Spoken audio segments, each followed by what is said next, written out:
Exceptional Radio.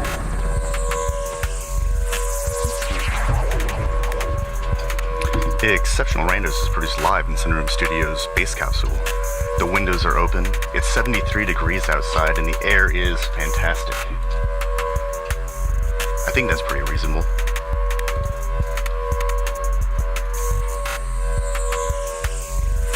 Well, that was random. Exceptional Radio.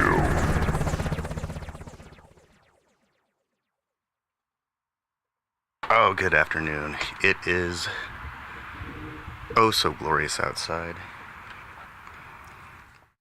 Yesterday I read that the guy who's leading the Wagner group took what is that region that they've been fighting over? I can't keep all the names in Ukraine straight. But then, of course, Ukraine's military leadership's like, no, we're still fighting. Yeah, I saw that too. And then immediately afterwards, I found this. I saw this video that the apparently the RNC made right after Biden announced his candidacy for 2024, and it was AI generated, and it was footage of a Chinese invasion of Taiwan. Like a very realistic video. It looked real. It looked like a news report. And this is the kind of shit that's like AI is already being used to create propaganda. But who did they think that was going to benefit? Nobody. Because that's what I'm trying to figure out. Like, okay, the concept of China attacking Taiwan as a false flag in the form of the AI created footage. Once it's found out, no, sorry. It was described as future news footage.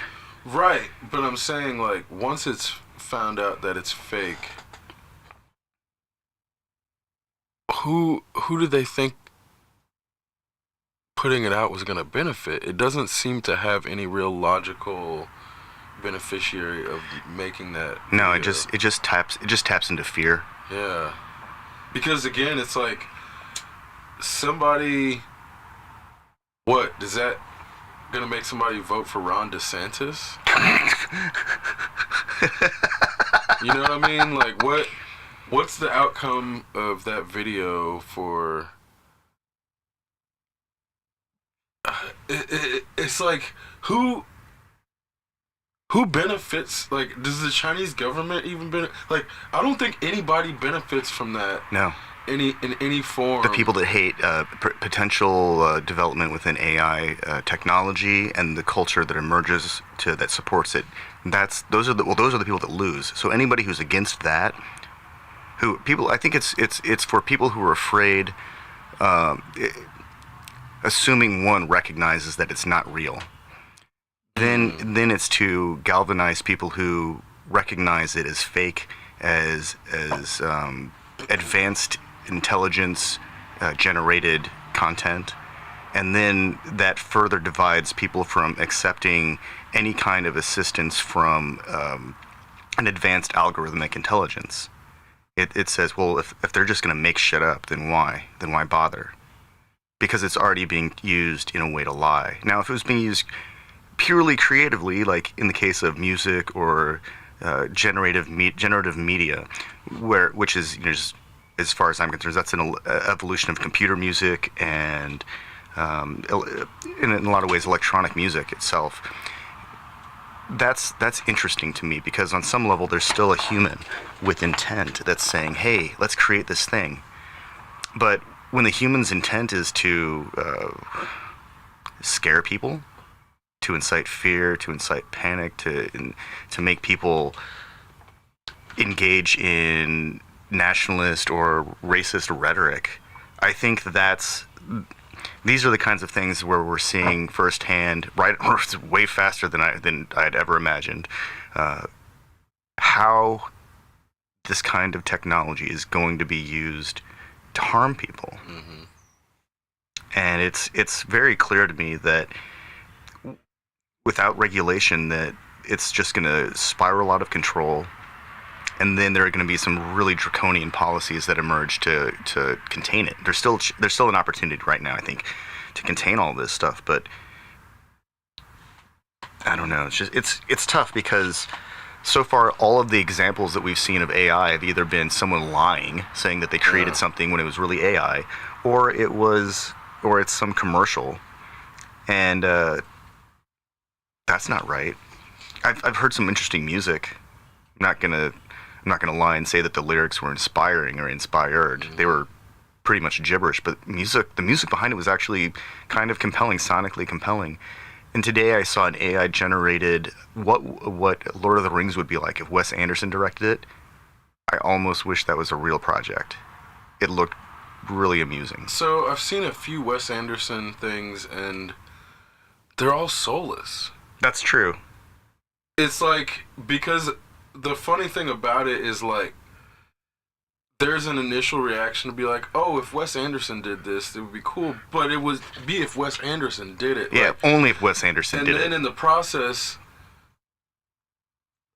But aesthetically, it looked interesting enough. There's no story. Because it's just stealing aesthetics. That's and true. Then further, it's stealing faces. Yeah. And in the process, it's not actually creating anything new. Nope. And it's not actually creating anything cohesive. It's just like, in the same way that 90s music videos are a lot of times without a story, and they're just sequences of images, and then, like, one goes along with it because there's a song to go with it, but they don't actually make sense if you take the sequences of a lot of videos without the song. I mean, even with the song, it doesn't make sense. Yeah. But it's like that style of, like, Hype Williams, just sequences of action or sequences of, like, flashing lights. It's easy to make a sequence of images that gives the appearance of, oh, this would make a cool film, but that's why a lot of actual films sucked, because if you look at the premise, it works on, like, a small scale. So, for example, Zohan.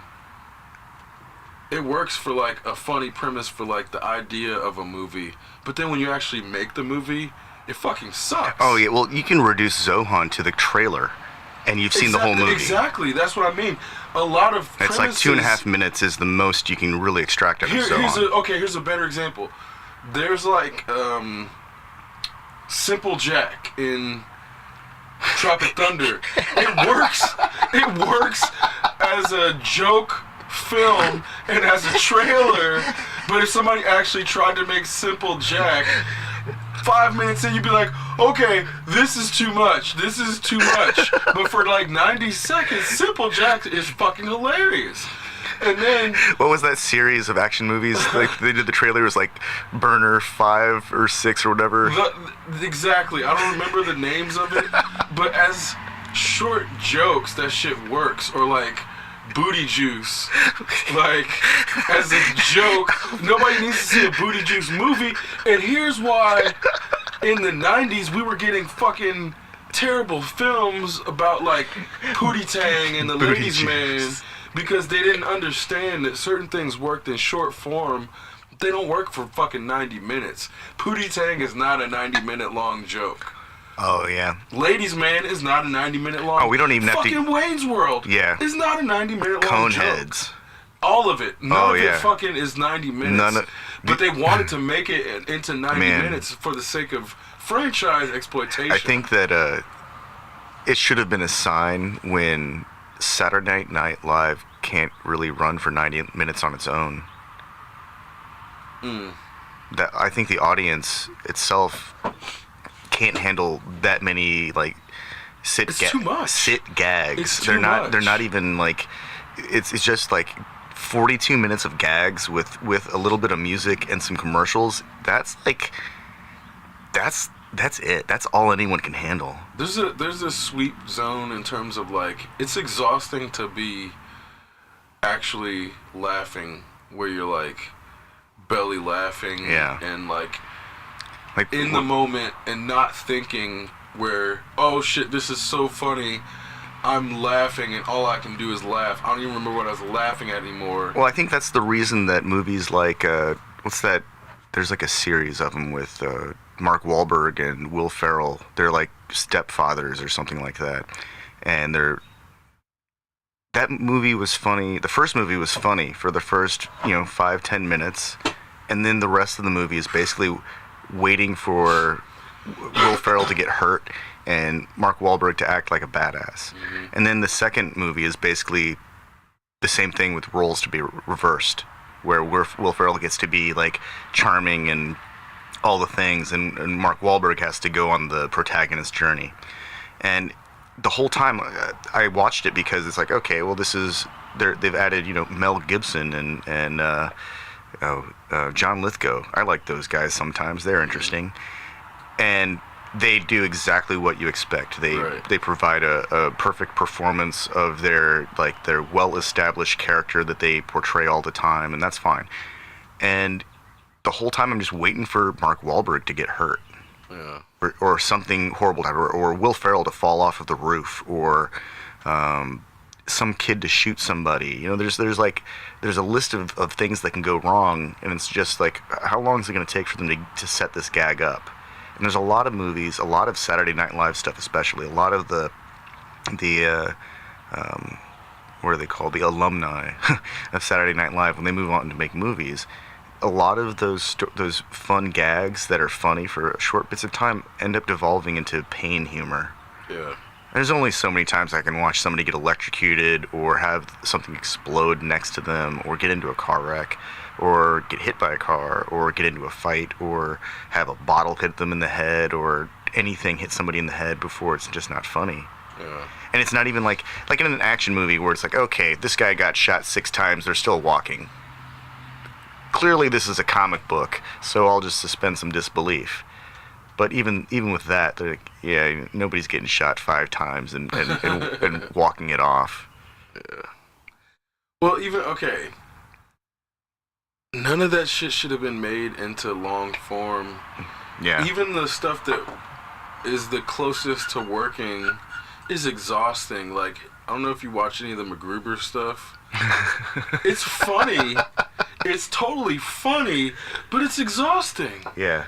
And that's where they have to keep upping the ante, like, after every joke and something like that, where by the end it's like, okay, I don't know if I want to laugh at this. This is like past the line, where it's like they do that to use the audience. I think because it's that style of comedy. I think MacGruber works really well because MacGyver itself wasn't necessarily deadpan, right? But it wasn't. It like the humor was kind of laced very carefully, because they were trying to have a positive message, and they were trying to present people as like good people. They were trying to tell good stories about good people overcoming adversity and using their intellect and creativity to solve problems.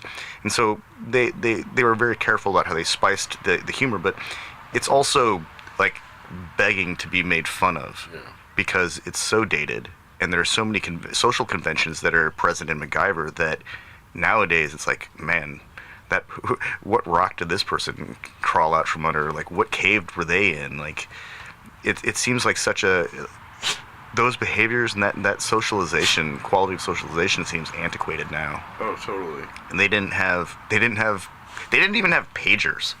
Cell phones were cell phones were bigger than computers, like laptop computers. They were like the size of desktop computers practically. Actually, I've got a desktop computer on my desk right now that's smaller than some of the phones, car phones, portable phones from like the 80s.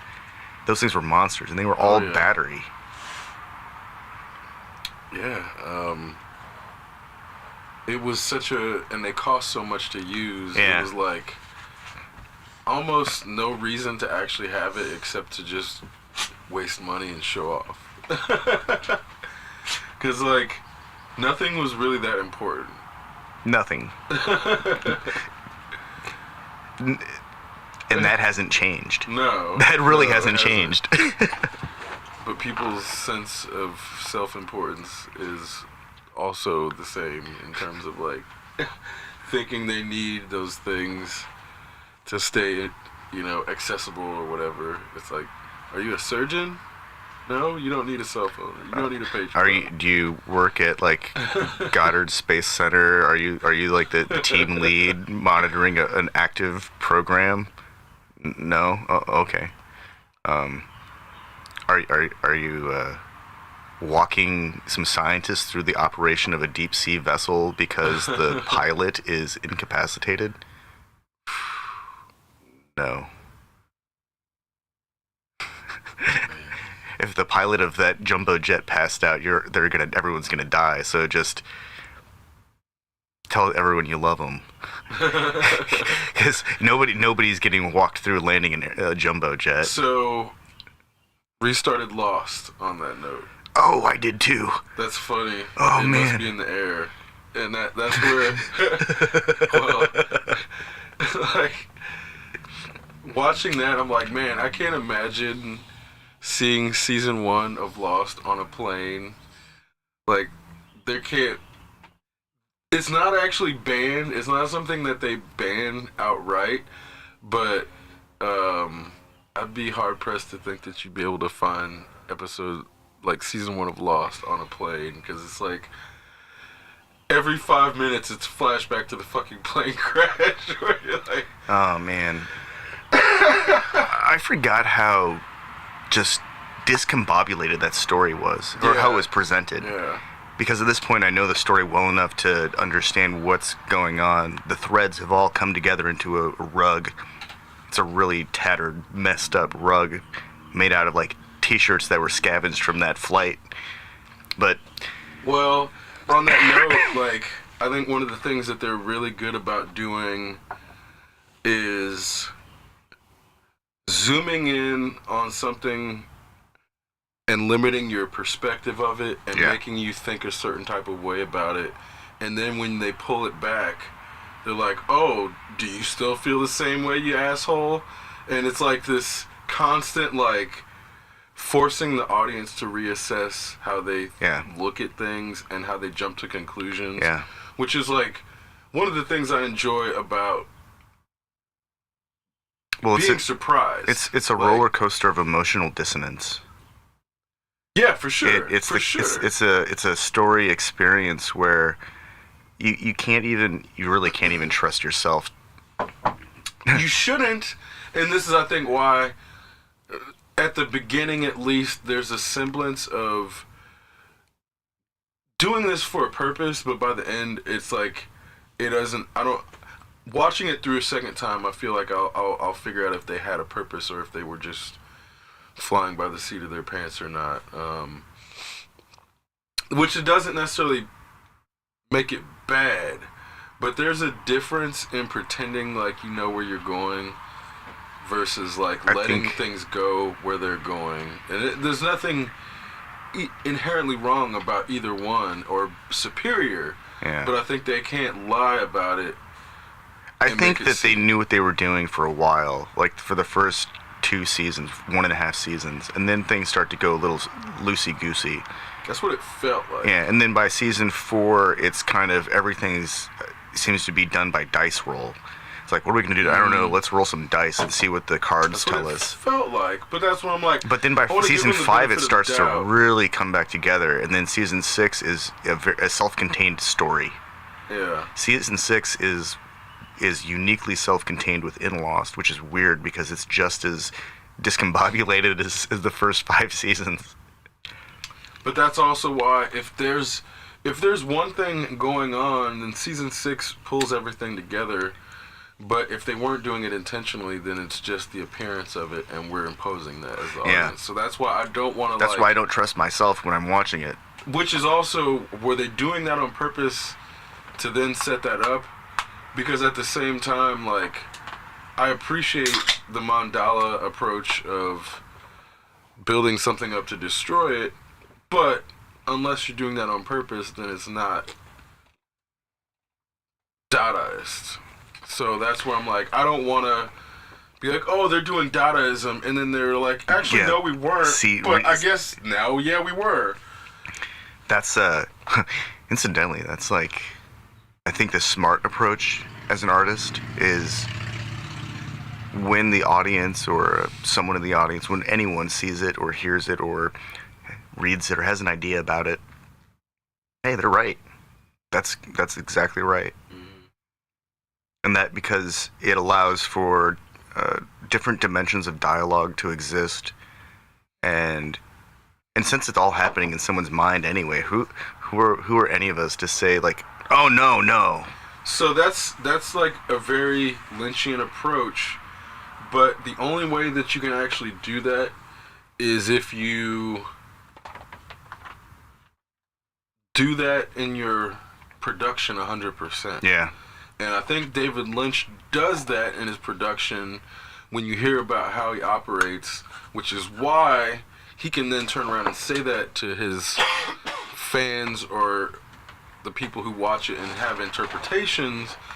He'll say no to certain things, but usually it's exactly what you said in terms of like if somebody sees it, it's there, even if he didn't consciously put it there, the story put it there.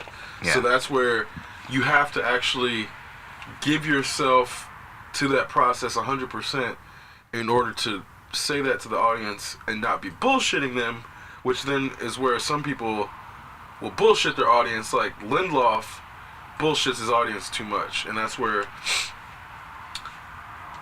or no, I'm sorry, Abrams bullshits the audience more than Lindelof. Lindelof is more honest about the bullshittery, which is why Abrams is bullshitting, but Abrams tries to keep up this front as if he constantly knows what he's doing, but he doesn't always know what he's doing. So that's where I'm like, I have mixed feelings about J.J. Abrams in terms of like some of the stuff he's done is fucking amazing, or some of the things that he's been a part of are fucking amazing, but I also don't want to like be blinded when he doesn't do something on purpose and he pretends he does it on purpose, and it makes it seem like it's genius when it's accident. And there's nothing wrong with that, but there's something wrong with somebody who makes it seem like they did that shit on purpose, because that to me is like, if somebody takes a picture of a flower, they didn't create the beauty in the flower. They captured the beauty of the flower. Claiming that you created the beauty is a step too far. Claiming you captured the beauty is exactly what happened. So for someone who captures an idea or a story and outputs it, they didn't necessarily create it. Sometimes they do create it, but if they capture it, don't claim you created it, which is where... Yeah, at best, all I can do is foster the environment where the flower thrives. Some people will claim... But even then, like, that's like, not really... I'm not part of the, like, cellular function. You didn't make the DNA or RNA structure. I didn't align a bunch of genetic code to produce a beautiful plant. I'm staring at an orchid right now, actually, as I think about this. Like... Orchids are nuts. They don't actually need dirt. They just wrap themselves around the nook of a tree, and in the wild, they can travel on their own to reproduce. They just like drop shit off, and then it moves on its own. They're really crazy. They're almost. I mean, they're not like any other flower that I'm aware of. They got these crazy roots that aren't really roots. They're like foamy straws that they just grab moisture out of whatever they're on. Their spike that produces all the flowers, that thing just comes out of nowhere, and eventually it falls off sometimes. They're almost so years ago. I almost think they're like aliens. Like for years, I used to think that like dandelions were like an attempted alien invasion from an alien species that had experienced time on a very different scale from us. So they're invading Earth. They don't even recognize that we exist because we're moving too quickly. And to us, they're just kind of growing really slowly. Isn't that the Happening plot? Basically. Which is why people hated it. Yeah. Like, I don't want to think about that. That's too much thought. Can't the aliens have guns? No, they just reproduce really slowly. And you can brew them into a very soothing tea. Yeah. Well, dandelions are great though because you can eat their leaves when they're young before they mature. I think it's like arugula or something like that. There's a name for one of those things that people eat, throw into their salads. I think it tastes like dirt, but like bitter dirt. Some people like that stuff. It's not everyone. Some people are like averse to certain types of green leafy vegetables. Others aren't. Some people can handle parsley and coriander, and others can't. Some people are also allergic to like peanuts, and they're missing out on like one of the greatest things that exists on Earth. That has to suck. I mean, it's like, oh my god. Or then there's those people who get bit by ticks and then become allergic to red meat. Oh god. Or I don't know if it's just from the tick bite, but I think it might be some Lyme disease. Some kind of bacterial infection that causes some other thing, or maybe it's a virus they're transmitting. But it's like, whatever happens, they end up allergic to red meat, where you're like, God, I could not imagine. I've gone without eating red meat. That's not even that big of a deal, but to be allergic to it, that shit is, that boggles my mind. Or to also have something that, like, can make you allergic. Man, if that's not, like, straight out of The Happening also. Right, yeah, for sure. Like, that's what it felt like.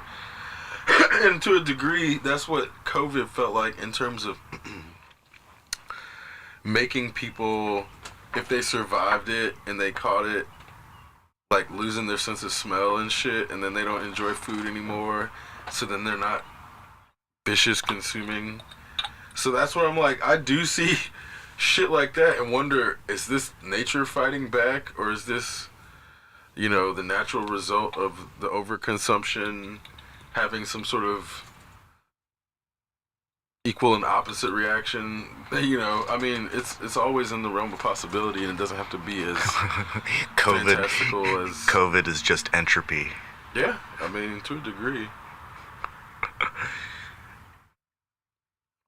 Well, especially when there's, like, people who got it 3 and 4 times and, just were still adamant that it wasn't that big a deal. So, I mean, they're acting like it's over in terms of... Man, my dad just got another booster recently because he's in the demographic that is eligible for boosters again. Yeah, I'd really like a booster again. Yeah, that's what I said. It's about time. But it's like... If I can get another booster and not get COVID, that's fucking amazing. Yeah, hell yeah. Like, sign me up. up. This long without getting it. However, I don't know, what is it, 2 boosters? I don't know, whatever. I think we're at 3 technically. 3, yeah. 3 shots, 4 shots total. It don't matter. It worked. And that's where I'm like, I know... I feel like I did get blood clot side effects in my legs, but they went away, and that's where, as somebody who's young, because I'm in shape enough to deal with it and not have, it could have been terrible for somebody who's like elderly or something, but the side effects of getting blood clots in my legs versus getting fluid in my actual lungs that I can't expel for like a week and possibly die from, I'll take the fucking blood clots any day of the goddamn week. Seriously. And it's like, side effects are something that anything has, eating too much fucking broccoli has side effects. And it's like, it may not be terrible side effects. It may just be like, oh, your piss smells. You know what I mean? And that's where... I think my side effects from the COVID shots were like... The first one, it made my left arm extra weak. Like I couldn't... Mm-hmm. I had no grasping strength at all. I had that one from the first one. And then the second arm for the first round, or round 2 of shot dose 1, it was localized just in my shoulder. Mm-hmm. And then the third shot that was also in the same arm that had just the shoulder. And instead of feeling it in the shoulder, I felt it down in my forearm and wrist. And yeah, that was like a real strange series of side effects, because I didn't feel it like, I mean, after the first shot, I went home and passed out. And after the second shot, I went home and passed out. Basically lost a day both times. And then the third shot was the same thing. You know, get home and just, okay, I'm just going to go to sleep and sleep it off. And other than waking up eventually with really intense throbbing, I guess, dull throbbing, no. It was a very dull pain, but it was throbbing. And like the intensity level was the part that was just like, that was what would swell. It wasn't bad. I would definitely rather go through that than. But I think that's just injection pain. I think that happens when somebody goes too deep in the muscle. Yeah. I think that's like an intramuscular injection, like side effect. I don't think that's a viral or antivirus side effect. That was specific to COVID. That was an administration side effect. Because then, whenever that happened to me the first time, because they went too deep, it was at the fucking stadium when they were doing the mass. Oh, did they just like jab you? Basically, I mean, it was somebody like they had a nurse shortage. Yeah. So that definitely fucked me up from the person just going too deep. So I couldn't even raise my arm for a few days. Yeah. But that has nothing to do with the vaccine. It's just that person not giving a fuck about what they're doing. Because then, when I went to CVS and got it done, the first time the lady did it, it was like it never even happened. Yeah. When I went to CVS, she just went barely, I think it was like barely below the surface. When I went to CVS, I got my shot at the CVS in Bedford, and the person who gave me the shot there, it was just like being poked with a finger. He's like, "Oh, you're done," and that was great. It totally reminded me of when you're a kid, and the first time you get the blood test done, and they like poke your finger with the like spring-loaded thing. That was about. Like, you think it's gonna hurt, but then you're like, wait a minute, that person that did it last time must have just gone way too fucking deep, because this didn't hurt at all. Yeah. And no fucking soreness or anything. The lady who got me in the shoulder, where it was just the shoulder, was this, like, real old lady. She knew what she was doing. She had, like, you know, the experience to benefit, like, that, that administration process. The first person that gave me the shot was younger. I don't know. I mean, the first person that gave me the shot was probably like 45. Well, no, she must have been 50, because I'm almost 45, and she was definitely older.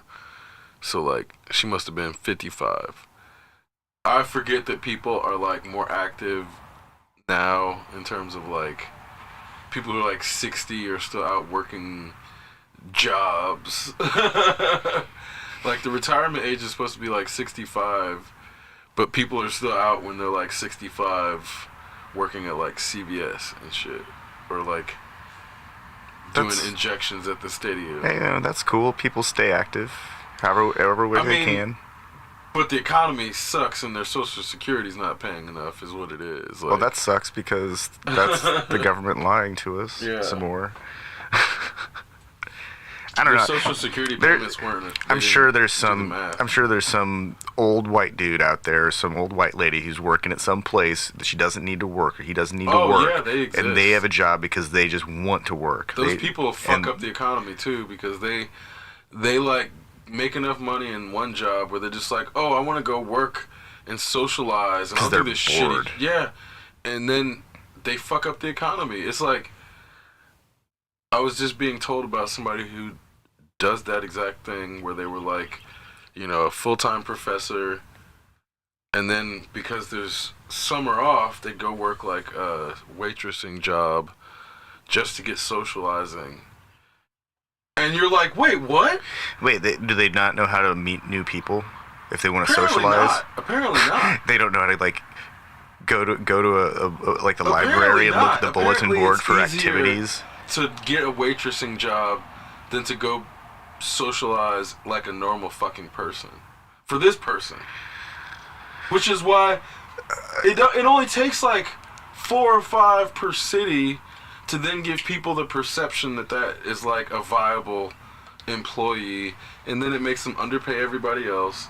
And it's like, then they expect more for less. So it's like a terrible vicious cycle. What are your credentials? This one of our people, they've got a PhD and they're a professor during the school year. It's like, I just graduated from high school. Sorry, we need some experience. We come back when you've got like 8 years and a master's degree. But this is Denny's. It was like, well, this is why we're going out of business. No, man. When I worked at Starbucks, like there were people that worked that were like that in terms of. I remember specifically. Imagine competing for a job at Starbucks based on like your academic level of achievement and how many years of experience in education you have. And by education, I mean as an educator. You have to compete with these people, bro. That are like, oh yeah, I just want to come in here a couple days a week, and I'm just here for a good time. You know, I don't even you can keep the money. You don't even need to give me the money. You know, you can pay me on record, but I'll just put it back in the register. You know, no big deal. Those people fucking exist, man. They work for coffee, obviously. Yeah. They're like, oh, I can get free coffee. It's worth a couple days a week. Oh man, that's so sad. Working for coffee, working for beans. It only takes like they work for beans. 1 or 2 per business, and it fucks up the entire economy, man. But well, you know, there are some places where the only people who are qualified are people with advanced educations, like at a music academy, or if a music store offers music education services and employs musicians to teach people how to play instruments. And that was a system that existed in Bloomington for a long time. There were, you know, multiple music stores over the years that had educators that were able to, you know, operate out of practice rooms. And this is a vital element in the music culture of Bloomington, within the education system. And so that's one of the few places where it's probably better to have people who are educated somewhat in how to do those things. But I don't think it actually requires like a doctoral level music theory education. That's like at the collegiate level. That's where you should find that person. Mm-hmm. I think that, but there should be people who, you know, maybe somebody's pursuing like a master's degree in piano performance, and they have spare time. I think it's absolutely awesome that some kid in high school, and I mean like a teenager, maybe 15 or younger, their parents are like, you know, they got lucky and managed to contact some piano student who's insanely gifted and knows how to teach, because that kid's going to learn a lot. That's a really cool thing that can happen. But maybe that should be reserved for higher levels of education.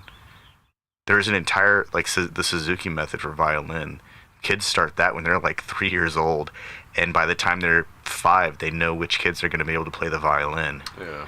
And so maybe there should be, if the goal is to determine if a child has talent with instruments or music in general, then those systems need to exist at early education level. And then after, if the education system is determined, oh yeah, they filter out 99% of students, because really like 1% of students are going to be musically gifted. Maybe that's a really generous number.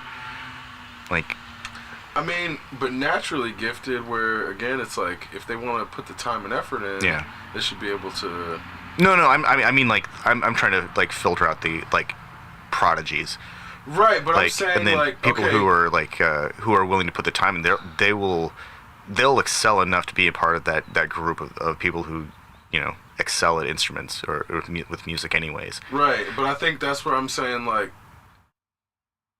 if those kids are given the exact same like access in terms of opportunities out the gate, then in the long run they equal out. Whereas like that's the prodigy getting the benefit early on, but the kid who wants to do it, because that's where I think it's like every kid doesn't necessarily want to do it, so they shouldn't be like, if a kid doesn't want to play a piano, they shouldn't be Hell involved in no. this They at shouldn't all. be around You know pianos what I at all because they'll just representing the thing. Yeah, exactly. So that's where there's this element of that kid who's forced into activity because their parent wants them to be doing something, and then they end up getting pushed into the piano class with the kids who are prodigies and then the kids who want to be there.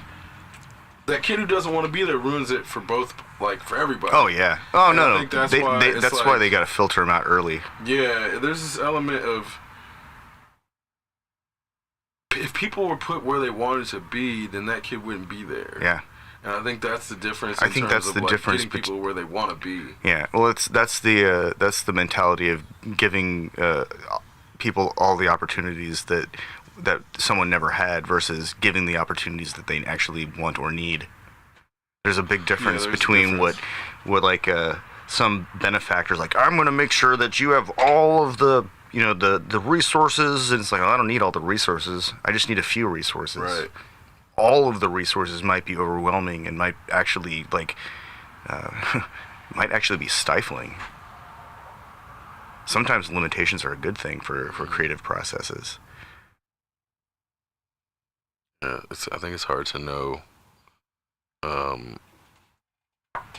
in the ideation stage for a lot of people because they never actually get out of ideation stage. So, like, the more people stay in ideation stage and, like, get that feedback loop of, oh, this is a great idea, and never actually do anything, then it's easy for them to, like, get rewarded for coming up with good ideas and not executing. And that's where, like, they never make it to that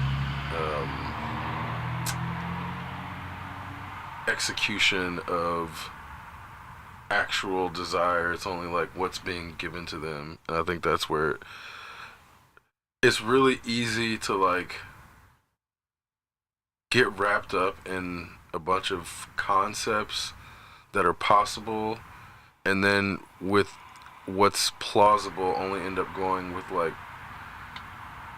what's given to someone instead of like the ideas that were or I guess they weren't manifested, but the ideas that were conceptualized. It's like I feel like in college people either recognize this pattern or a college age. They either recognize this pattern and get out of it or just stay stuck in it and just are moved through life by the tides of time. And I think that's where like there's gonna be people who are like in cubicle, or I don't know if those things even exist anymore. I'm sure they do somewhere, but I think I I removed something like $5,000 worth of cubicle hardware from a business that was going out of business, and well, because they're open air now. That's what it is. Yeah, they've changed switched the to whole open air. Yeah, so they said, oh yeah, you can have all of it. I said, really? Because I'm gonna put these things together and create movable bass traps. Because they have very good absorptive properties. Yeah. And they're rigid, and so I can just mount them to each other, and lo and behold, I have saved myself a bunch of time and money, so I don't have to create low frequency absorption. All I had to do was load it in my truck, drive back and forth to Greenwood twice. It was actually it was kind of fun. No, but yeah, I don't think that the cubicle is a thing anymore.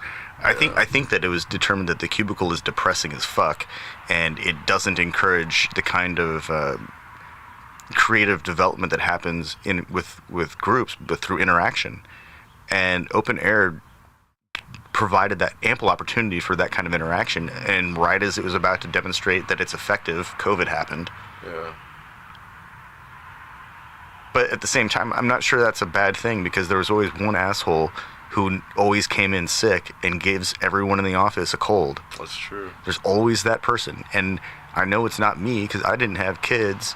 And I wasn't bringing kid colds into the office, like, once every 3 or 4 weeks. Those people know who they are, too. And that's Totally. Well, and that's where those cultures change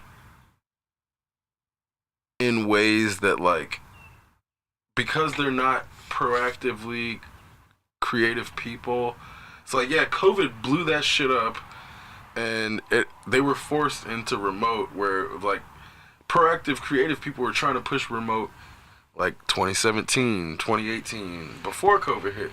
So I think there is this cusp of, like, the people who don't want to be caught off guard by the tide of time, staying ahead of the curve, which is what, they call it the cutting or bleeding edge or whatever. the knife's edge. Yeah, that's always changing too. It's like the fucking bloodiest edge. It'll cut your fucking finger if you even touch it. That's how sharp this edge is. Those people are always the ones testing the software. Do you smell barbecue? Kind of. Yeah, I smell barbecue. Anyway. Hey, it's Sunday at almost 3 o'clock. It's perfectly reasonable that somebody started smoking some But meat. we're kind of like not in the middle of nowhere, but I'm like, We're on the top of a hill. yeah, how close is that fucking barbecue? Because that's calling my name. That's where I'm like, what the fuck is it coming from? Well, there are 4 windows open, so that's probably... Yeah. Anyway, there's people who want to be on the cutting edge of everything, and I don't know. I think sometimes it takes charisma, sometimes it takes money, sometimes it takes whatever to have that opinion matter.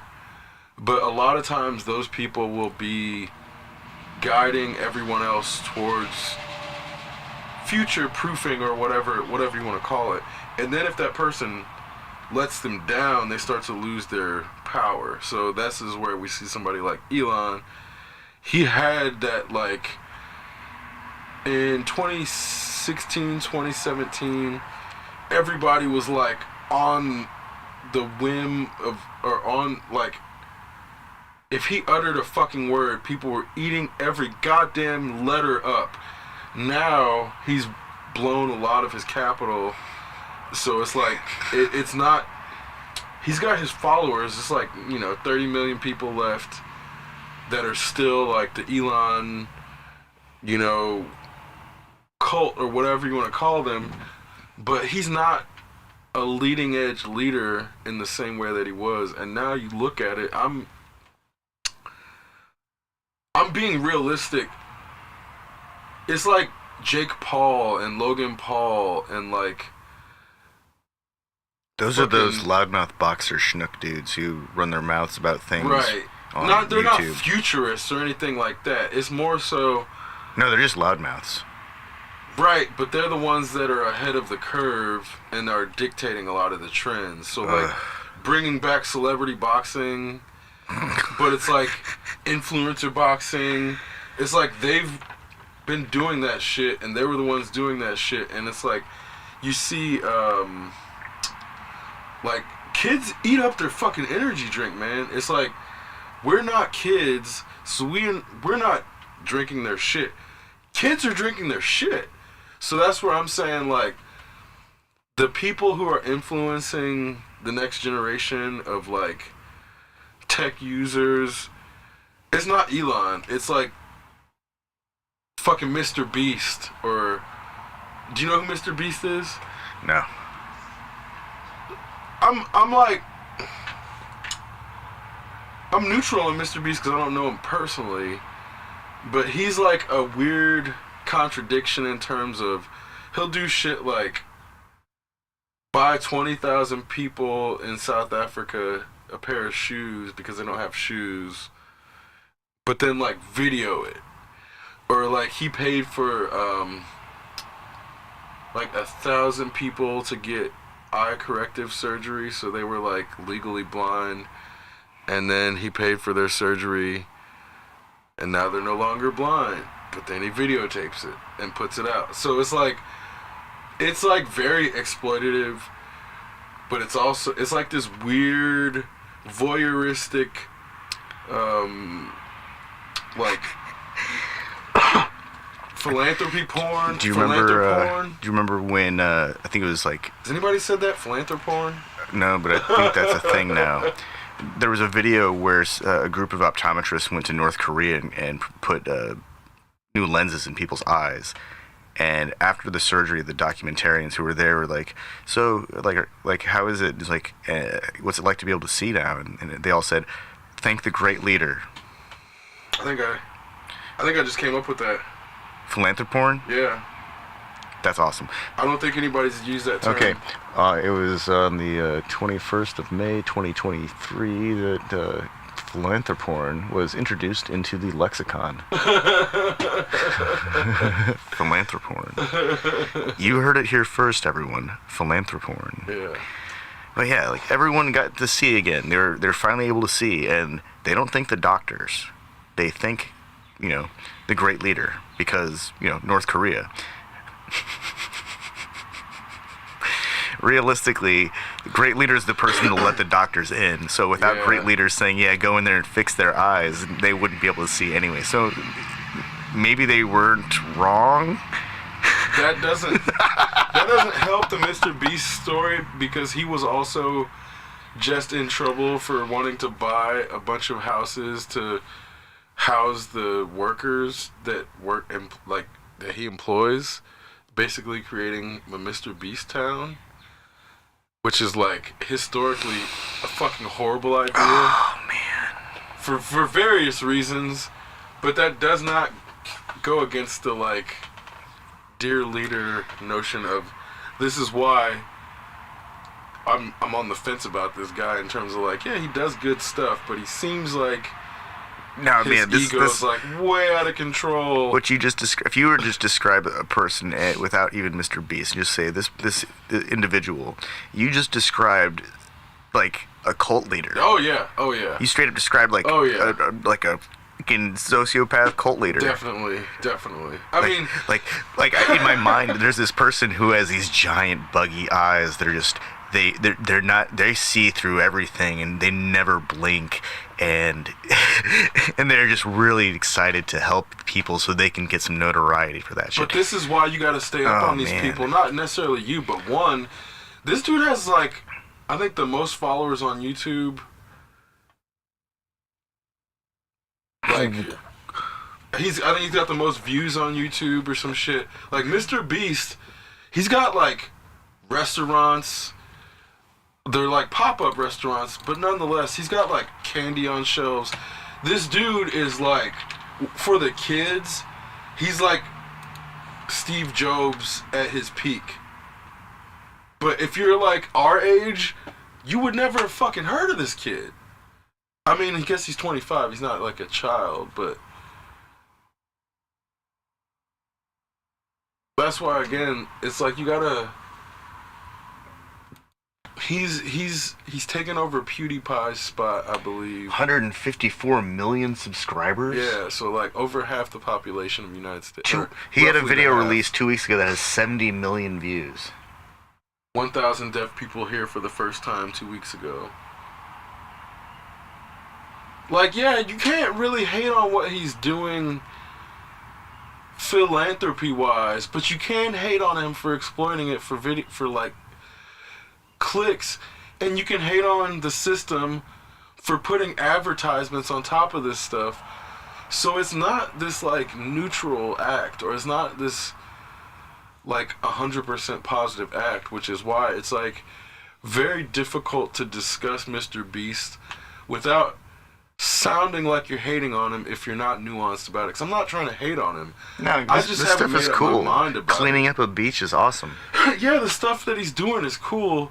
The way he's doing it is not. And that's okay. I don't have to be okay with him, because other people are. and that's what makes him able to do that, and he doesn't need my validation. Yeah, so no, that's where he's giving people houses, he's donating money to people, he's giving people a lot of stuff. I can be weirded out by this. It's okay for me to be. It's okay for other people to be weirded out by this too, but I think where people cross the line is where they start like just actively hating on him for like any individual thing. Like you can't pick out any individual thing and hate on him for doing it because of all the other shit he's done, which is why it's like really difficult to like form an opinion about somebody like this without doing a shitload of research. If you really want to be like fair. He adopted every dog in a shelter 2 years ago. That's actually really cool. But what happened to those dogs? I mean, okay, to be fair, this is the difference between Mr. Beast and Logan Paul. I know Mr. Beast didn't put those animals in a situation where they're just going to end up getting destroyed, whereas Logan Paul did a similar stunt with like a pig, and then people went and found the shit where it was like the pig was like all emaciated and not being taken care of. So like, you have to start giving this dude the benefit of the doubt on certain things. Whereas like with the Paul brothers, it's okay to still assume they're pieces of shit even though they do smart business moves. Like, they're absolute pieces of shit human beings. And I have no problem saying that. I can't say that about Mr. Beast. I don't know if he's a piece of shit human being or not. Like, he may be, and he may be using these philanthroporn acts to cover up his shit human side, which a lot of people do.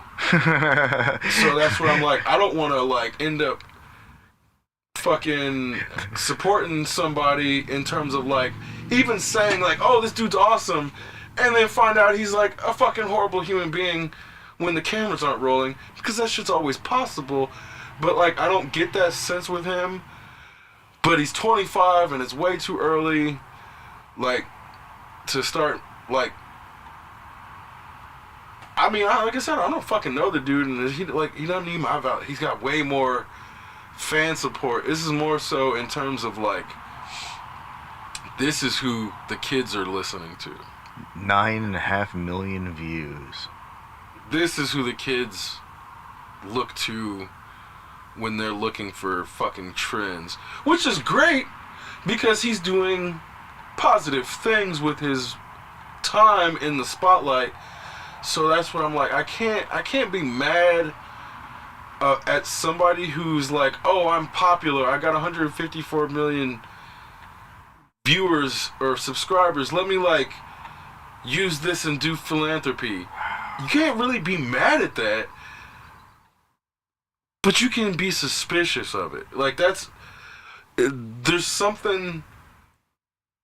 always something behind the curtain, but sometimes it's good. So here's to hoping that Mr. Beast is just a good person that ended up getting lucky with, because I think he was like, I think his family was rich before this. Like, he put in time on his videos, so that's where like, yeah, he didn't come out of, like, he didn't just get big overnight. This dude fucking put in the time and the work over years, starting as a kid, which is cool in terms of like, I like the idea of some fucking teenage kid starting a YouTube channel and not being popular for like years and years and years, and suddenly they're the most popular fucking person on the planet. That's a cool story. So if that's all that's there, and this kid's really just using that for philanthropy, that's pretty fucking cool. But I don't know if that's all that's there, and it'll take time to, like, I want that to be that all that's there. I get the feeling that that's all that's there, but I'm too old to come down on an opinion yet, and that's where I'm like,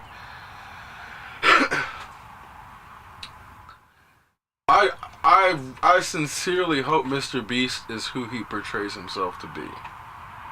Because if that's the case, then the kids are definitely alright. kids are way better than I already. mean, 11 years ago, this dude was into Minecraft and online Pokemon. Which is, the history's all there. Yeah. And like, you can't fake this shit. Just playing, I mean, I guess playing if you Call of really Duty. tried, you really could, but it'd take a lot of work to fake this. Mostly Minecraft. Yeah, there's no faking this. This is like a No. catalog of his his gaming life. history. Yeah. This is him growing up on YouTube as a content creator and then getting big and putting in the time. Like, when I was his age, I was working at fucking Joe Amalia's. It's great. My parents, if they would have known, like, to... Well, no, I won't even say that, because they gave me capital and time to put into things that ended up being valuable later. It's not even about the value so much as, like, is this really something that's going to bring you joy and success later in life, or is this going to make your life worse? I feel like his parents were in a spot where they're like, yeah, go do your thing. Don't work at a fucking goddamn stupid grocery store. Be a YouTuber, and it paid off. So this is where, back to your point, if somebody's given the time and the resources to devote to something that they're really into, I feel like anybody just, it's like a war of attrition, and their success will eventually, or it's not even the success, their audience or their crowd will eventually find them, and it won't be for nothing.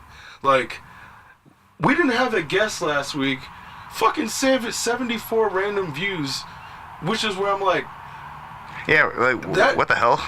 You know what I mean? In terms of, like, that shit. There's 74 fucking people who were listening. That's a lot of goddamn people. If you put all those people in a room, 74 is a lot of fucking people. So that's why I'm like, that didn't happen overnight. And we've had shows where, like, 1,000 people have listened when it's on Facebook or something. That's fucking insane. Yeah, but that was an anomaly. But it happened, and this is where I mean, like, over time, if somebody puts in that time and effort into something, eventually the people who appreciate that find it, and you just have to have the capacity to keep doing that thing, which is also where I'm like, I'm not really scared of AI creations, in terms of, like, how's AI gonna compete with Mr. Beast? You know what I mean? And it sounds like very obtuse, but to a kid, 13, 14, 15 years old, whatever, looking at Mr. Beast, looking at his story, and then you got fucking AI. No goddamn kid in their right mind is gonna listen to anything AI over Mr. Beast. Which is, I get it. I get it. If you see this kid who was playing Minecraft, fucking playing Call of Duty, now he's like helping blind people see and helping. This kid's doing more shit than actual Jesus Christ. Yeah. Like, straight up. You can't fucking deny that shit. Yeah. Like, any person in the right mind, this kid's done way more than Jesus Christ ever fucking did. And I don't mean any disrespect to Jesus. Jesus didn't have money to do it. He had... or cars or whatever. Airplanes, like, or like so the internet. No disrespect. Jesus didn't have YouTube. Jesus would have the biggest YouTube but if channel. you're honest, Mr. Beast has done way fucking more than goddamn Jesus Christ. Yeah. Which is why you have to be fucking skeptical, but also accept those numbers, man. Mr. Beast is putting in fucking numbers, bro. Acknowledge it. If you acknowledge helping humanity, you have to acknowledge Mr. Beast. So that's where I'm like, on the one hand, there are these things about history and the way things play out where I'm like, I just can't ignore these things. But if it's about, like, what I can see and prove, what I know existed, Mr. Beast definitely exists. I don't know about Jesus. I have a sense Jesus existed. More than likely, probably a really cool dude. Probably, if he existed, definitely did some awesome shit enough for people to, like, talk about him talk 2,000 about him years for later. fucking 2,000 years. If Jesus existed, definitely an awesome guy, no question about it. Yeah. But Mr. Beast definitely fucking exists, and he's not asking people to like be in a church, as far as I know. So that's where I'm like, if it gets to that point, that's where it's fucking really weird. So that's where I'm like, it could get to that point, which is where him starting the town was like, hey, are you starting a cult? Because it's definitely like cult level already. And that's why I think people need to still be skeptical, because you got like So would it be Jared called Beast Leto. Town? Yeah, that's probably what it would have called it. Of course, Beast Town. Everything's Beast, because he's good at fucking marketing. Like, give it up. Beast is good, you know. Like, whatever. It's good marketing to keep everything. It'll have a bistro on every corner. Well, it's the Beast pop-up. Yeah. They have one in Indianapolis. Okay. The food looks good. I'm not gonna, you know, Yeah. I'm not gonna lie. The food definitely looks good. But again, it's really easy to hate on him because he's a successful, like, young person. Which I see a lot of people hating on him for stupid shit. Like, the stuff people hate on him for is fucking stupid. But this is where I think it's healthy to be skeptical of his motivations in terms of, like, just in general. Like, no one should accept someone's motivations at their face value if they don't know them well enough. Even then, you can't always, like, just because humans lie, but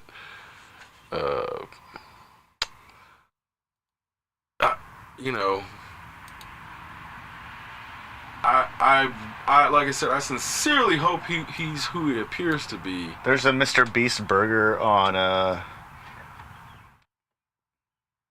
where is it? It's next to the mall. Really? Yeah, on 2nd Street, like Whoa! like right next to No Dick's fucking way. and Longhorn and No fucking way. Are they yeah. open today? Let's Or are they see. not open yet? About I mean, because they're pop-ups, so um,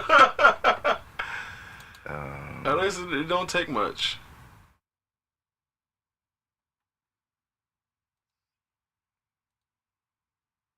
order delivery open till 9. Wow. Guess I know what.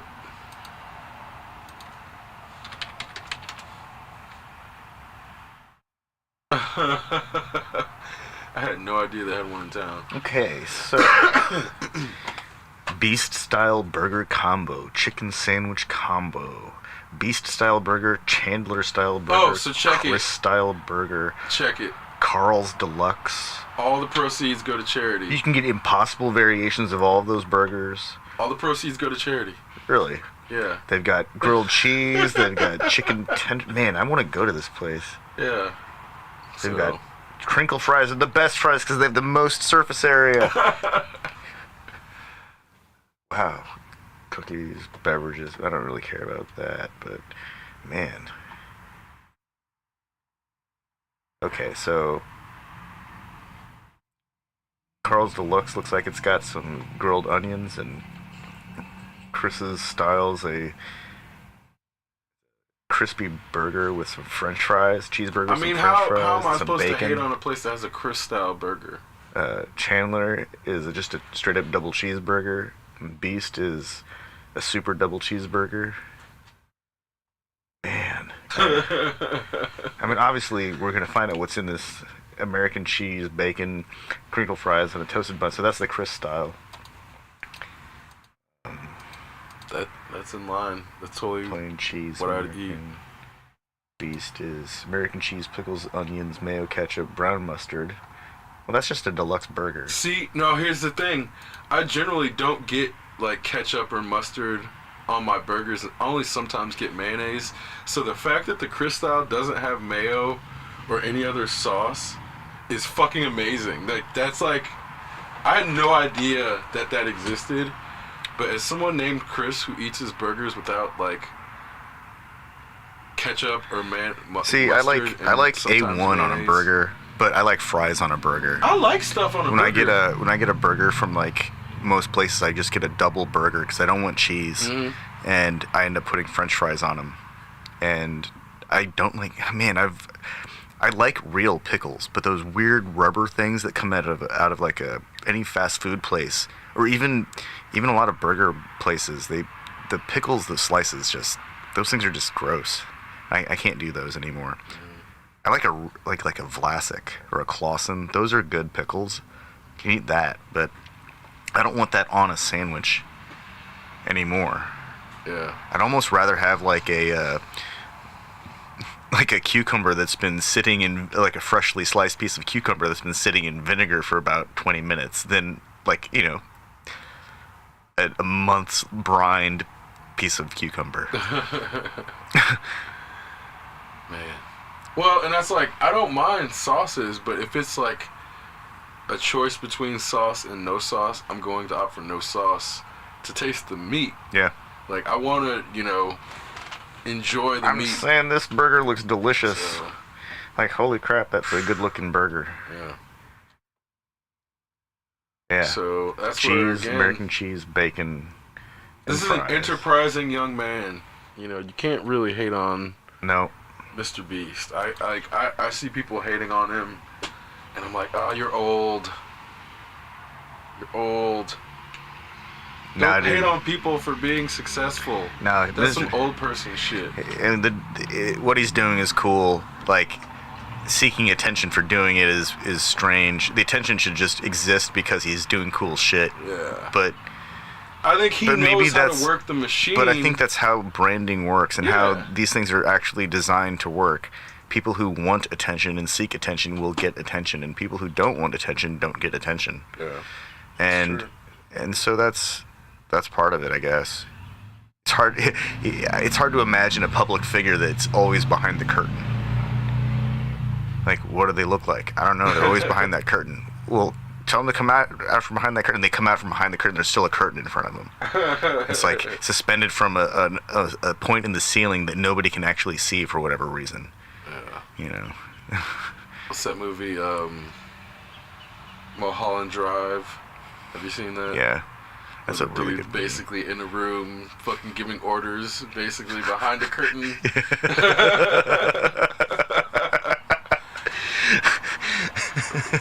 If that person exists. Yeah, there's. I mean, we can imagine them, but we don't. Well, we can never know what they look like. They can never actually get any kind of real approval for what they do because they can't exist. They can't be seen. That's a spook. That's a CIA thing. That's a spy or an agent. Those people don't get to get praise and awards and medals. They can't even. Everything they do didn't happen. And I think that's the thing is. So he wants people to know that this stuff is going on. The stuff that he's doing actually is kind of cool. I think it's okay to take people at face value sometimes. And like, it doesn't hurt unless he's done something to give like a real reason to have concern. I mean, it is like. But maybe that's just being old and skeptical. Well, I mean, to a degree, it's like that's all you can do. Otherwise, it's projection. Yeah. But it's like it's a hard balance to strike without projecting. And I think that's where it's like it's not even projecting personal stuff, but it's like projecting other people onto him. Like, why should I assume he thinks like Elon or Steve Jobs or whoever? Like, this is. I'm gonna assume he's different than Logan or Jake Paul, so I'm not gonna project those people onto him. But I think it'd be really easy to project like other people's failures or shortcomings onto him unfairly, and I think that's where it's like he's not really done anything. I mean, he's not telling people he's gonna kick the crap out of some MMA fighter or deliver an electric vehicle in 3 years. No. Or that he's going to revolutionize space travel. He's doing like, The smart thing he does is he puts videos out after he does it. Like, oh, this thing I did? Here's a video. He's not a I'm doing this guy. He's I did this guy. Okay, so I think that right there tells me what I need to know. He's an I did this kind of person, not an I'm going to do this kind of person. Yep. That's a huge difference. That's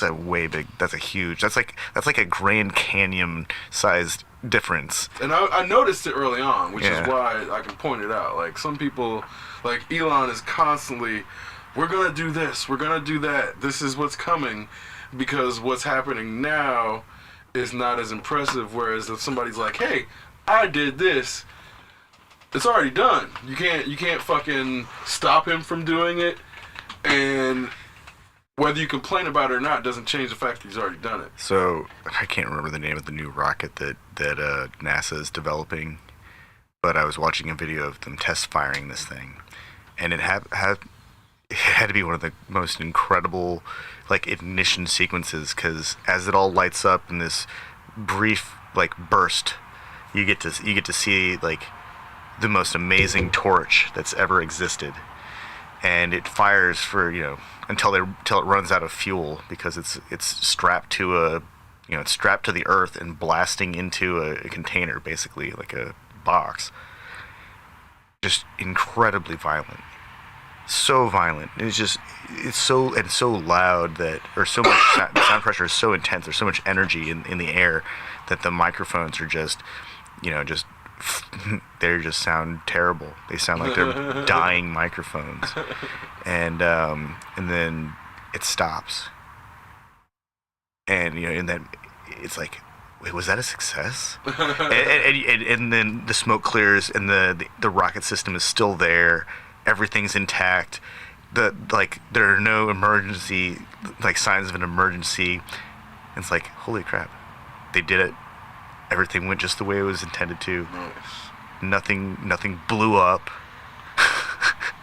It's always good. NASA doing what NASA does and showing people how to light things on fire without blowing shit up in a safe, controlled way. And that's really nice. Yeah. And so I think that despite my objections to mining things in space, because I think it's kind of silly, if the stuff doesn't have to come back to Earth, if they're actually mining stuff on the moon because they need to build a moon base and because they want to build way different. Structures in space. That's way different. Because the materials are already there. That's actually kind of cool. If they want to build spaceships in space out of materials that they mine from the moon, that's really cool. But the idea of extracting fuel to we're gonna send helium-3 to Earth from the moon? Why would the moon do that? That's their energy. Well, and on that note, it seems like the space mining for space construction would really be the only way we're actually doing intergalactic ships.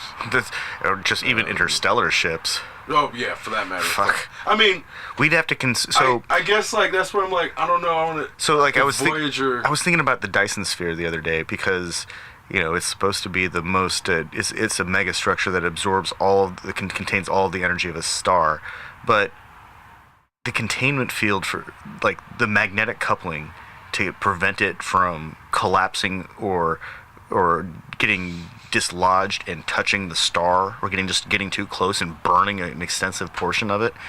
I don't think that life could exist in that environment. No. That's approaching it's so impractical. Yeah, and also here's the other part. The ring world, those things are when they're mapped out and described in any meaningful way around a star, they've got hundreds or even thousands of times the surface area of the Earth.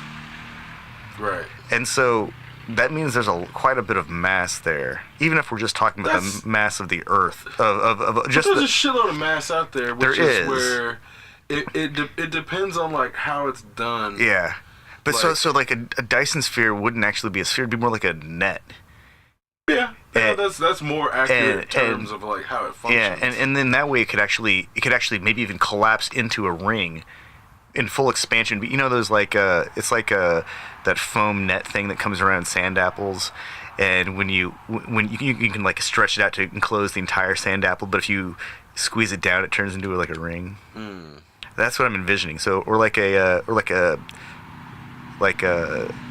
child gate or a dog gate. You know, the ones that expand with a scissor action, something like that, where it could expand and like, you know, really branch out. Maybe it has like a solar sail or like a big, it can expand a big, you know, web of solar reactors or something like that. But I don't see how I don't see where the material for a solid sphere can come from. So this is what I was just about to say. The notion of that creation of the structure, like a solid Dyson sphere would be like, it's out of the realm of our possibility. Yeah. Because we don't have self-replicating programmable matter. Yeah. Now, if we got to a point where, especially if that matter could channel dark matter into physical matter in our realm, that it doesn't matter then. So it's like, it doesn't matter. The issue becomes our control over matter and antimatter is what's limiting our capacity to create those types of structures. Yeah. And Well, then once I'm not we even overcome sure that, the Dyson sphere is I don't think a Dyson attainable. sphere is even necessary, though. It's not necessary. Exactly. Which is why it's over-engineered based on lack of understanding of the actual problem. I mean, just assuming that we have the energy to do it, the raw materials necessary to encapsulate a star, even a small one. Let's say we're going for a really tiny star, like a white dwarf or a brown dwarf, even something real tiny, something that barely puts out any kind of light, but just enough. We're still talking about like multiple solar systems worth of material to completely encapsulate a star at a reasonable distance, so that whatever's in there isn't getting roasted or irradiated to death. It's still a mega structure. Yeah. I mean, it's like oh yeah, but that's real nice in theory. But what lived here that needed that big of a structure powered by the sun? How big was it? Because it's too big for humans. We're tiny in the grand scheme of things. For sure, and I think it's like the way that the Kardashev scale is framed. It makes sense when you're thinking about it from a society that has a lot of resource imbalances, and we're coming from a notion of not being able to use the universes in a at the core, the universe doesn't destroy energy, but we're just not able to fully take advantage of that. So in terms of how we project other civilizations as being more advanced, it's all from that notion. Whereas ultimately, that's about control of matter, not necessarily lack of resources. And once we can control matter, there's no real resources aren't an issue. Exactly. And I think that inability to think about that problem and focus on the civilizational if I know how to fold space and time, why do I need to go into space to do it? Or why do I need to do it on a planetary scale? Yeah. Why exactly? Why do I need a spaceship? Why do I need a giant mega structure to do these things? If I can fold space and time, then the only real concern that I should have is there a habitable environment on the other side that's not going to kill me when I cross through this bridge? Which, that is a different type of knowledge in terms of capacity to map the cosmos, and also determine if a planet is habitable or if a star system is habitable. If I know how to fold space and time, is there really anything in the universe that is a threat to me? Entropy. I mean, okay.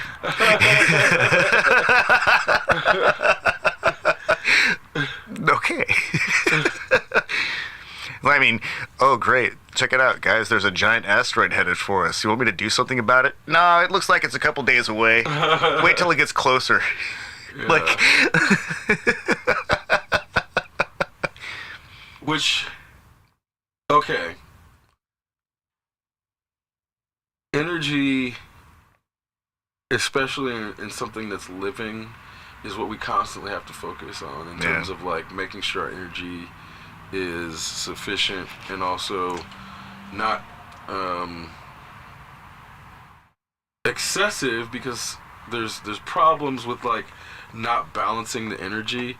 And I think in terms of like a species looking at energy usage as a unit, it's easy to frame the civilization that way, but it's not even like consistent usage within our current human iteration. So it's like,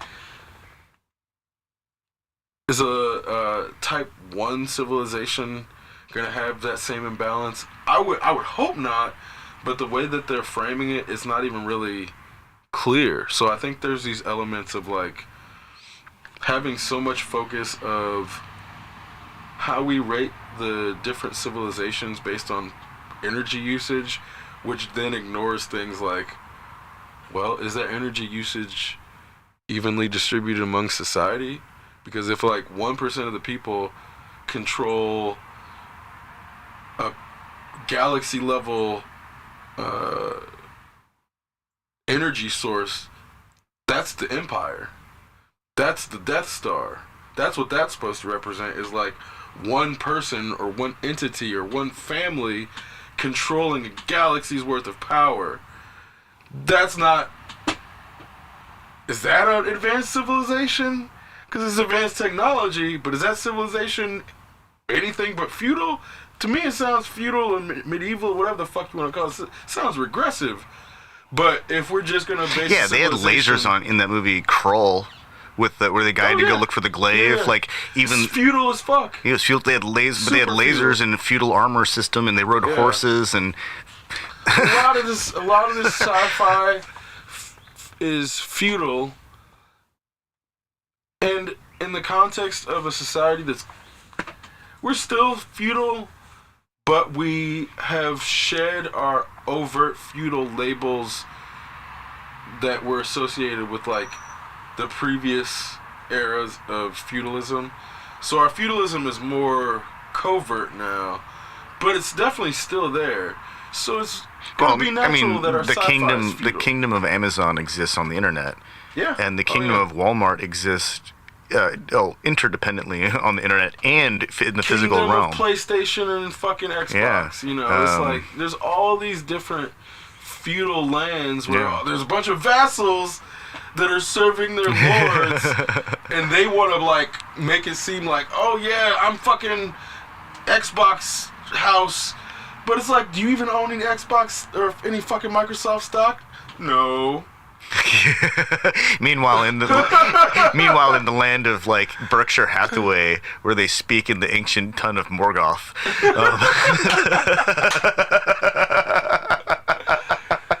Oh my god! Because then you're like,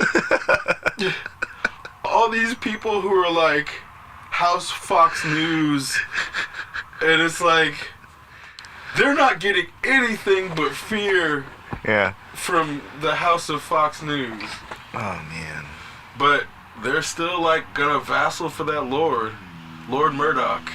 Oh, so I was reading about one of Uncle Clarence Thomas's cabins.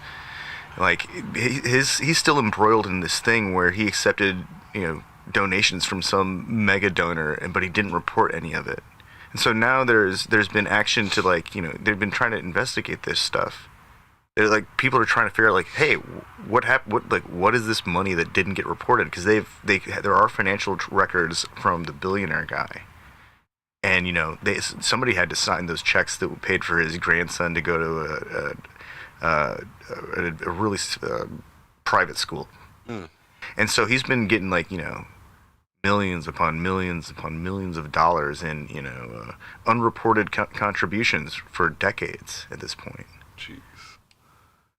Yeah, I'm not surprised. He's like, some super conservative fucker is like sitting on his shoulder, just like has his complete attention because, hey Thomas, you want to go vacation out in the some island off the coast of Bali that nobody knows about that I bought last year? Like that was the kind of shit that was happening. He wasn't reporting any of this stuff. It's supposed to be reported, and he got this is interesting because like one of the first year that his grandson was going to the school, or the first semester, it was covered through a donation, and that was part of financial disclosure. But for whatever reason, every year afterwards was not disclosed. And that's just one example. Like they were given properties. Like this is real twisted shit. Like. Well, it's like, who's gonna investigate? Oh, the Supreme Court. Of course. They have to, because it got brought up in public. But again, it's like, what are they actually going to do? Yeah. Well, at this point, the only thing that can be done is Congress can move to add justices to the court, and then the president can sign it. And that will change the court. And that's not going to happen. That's probably not going to happen. Definitely not going to happen. I can tell you that shit now. So I think the only other thing is we got to wait for Clarence Thomas to die.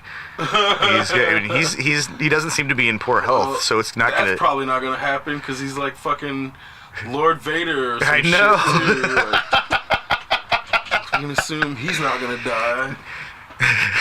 Fucking Dick Cheney motherfucker. He's going to live forever too. Yeah, man, these people, it's like they never goddamn die. How did David Bowie die before fucking Clarence Thomas? Fuck that shit, man. That shit sucks. I mean, I don't even listen to, like, David Bowie's music is like, oh, whatever. But his persona and his, like, ability to influence, like, he's the Mr. Beast of his time in ways where I'm like, not calling David Bowie the Mr. Beast of his time. I know that made a few people's heads explode. I think that with people like Bowie, he was probably more alive than most people. Right. Oh yeah. I mean, and by extension, I think that people like CT are less alive than most people. But and that's like realistically, you can't have Michael Jackson or Prince forever or fucking Kurt Cobain or like these people. The universe is not like, it's not nice. If the universe were nice, fucking baby animals wouldn't die as part of the like life cycle. And that's where I'm like, our universe is not a nice one, and I think sometimes it's like very difficult to accept. But if you don't accept it, then it's like you're not appreciating the full range of existence in terms of like, that's what makes the good stuff sweet. We can also pretend that there's a place called Tan Penis Island where guys like Elvis and Kurt Cobain and Michael and Prince are all alive and just hanging out. I mean, that's some like boomer level denial. Meatloaf is there. In terms of like, Jimi Hendrix is there. I remember when Tupac died, and it's like, there's still people. I think he was alive on a desert island. Yeah, there's still people who think Tupac's alive. But I'm like, why? That's so fucking stupid, man. Yeah. Like, why? Because then, on the one hand, I remember when we were kids, like, people really thought Elvis was still alive. Oh my God. Like, they really were invested in Elvis still being alive. Like, I thought it was a joke because they were, what was it? Leaving Las Vegas, where they had the Elvis impersonators. Yeah. Whatever, in a certain degree, you think it's a joke, but then you meet people where you're like, oh no, this motherfucker thinks that Elvis is like still alive somewhere. Like, And then Yeah, man, in our hearts. it's because we're not eating fucking deep fried bacon and peanut butter sandwiches. Like, Yeah, deep fried bacon, that's why we peanut can butter, and banana with pickles. still keep things in our hearts because they're still beating. Like, Oh man! but then when I heard like There's a variation of that includes 2 beef patties. It's the King's Burger. once I heard what he ate, I'm like, oh yeah, that motherfucker dead. Yeah. He fucking dead. What do you mean? You think he's still alive? Do you know what he was eating? Fried peanut butter and banana sandwiches with cheese and Like, pickles. Nobody was questioning if Luther Vandross was like faking his death because the motherfucker was eating burgers on donuts. Like, of course you're about to have a heart attack. You know that shit's coming. You can't eat a Luther more than once and not realistically start anticipating a heart attack's gonna happen. If you're eating a cheeseburger on a donut, like, that can slow down your fucking bloodstream after that one goddamn sitting, let alone eating them regularly. Aren't you supposed to also like take a breaded chicken breast and slice it in half and then put the burger inside That's the more extreme one. That's the one. I mean, I've heard both, which is where like I know there's bacon involved. Yeah, I thought it was just a bacon cheeseburger on a donut. Okay, maybe that's on 2 donuts. I might be thinking of a different burger then. I know. No, they made a Luther that they called it a Luther and put chicken on it. I've heard of that one too, but maybe it's like the original one I heard of was just a cheeseburger. Did he have like a bacon duet counterpart that he did performed with? Because maybe there's like a Luther and someone else. That would be kind of cool. I too. mean, not regularly, Yeah. like towards the end.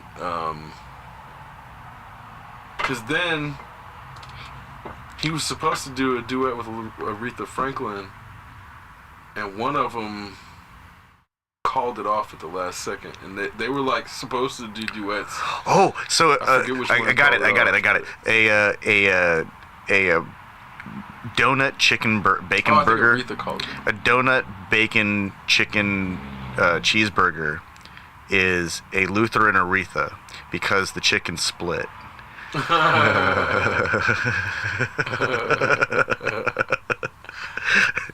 In the middle. Yeah. No, that sounds like a sleeping pill. Basically. It might be the big sleeping That's pill. like the last sandwich anyone ever eats. Yeah.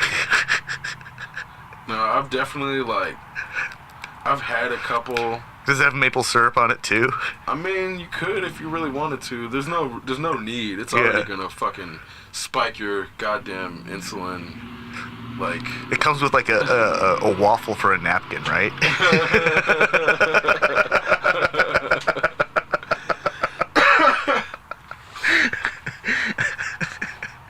but it's totally one of those things. Yeah, when you eat it, you're like, okay, I think I took 6 months off my life.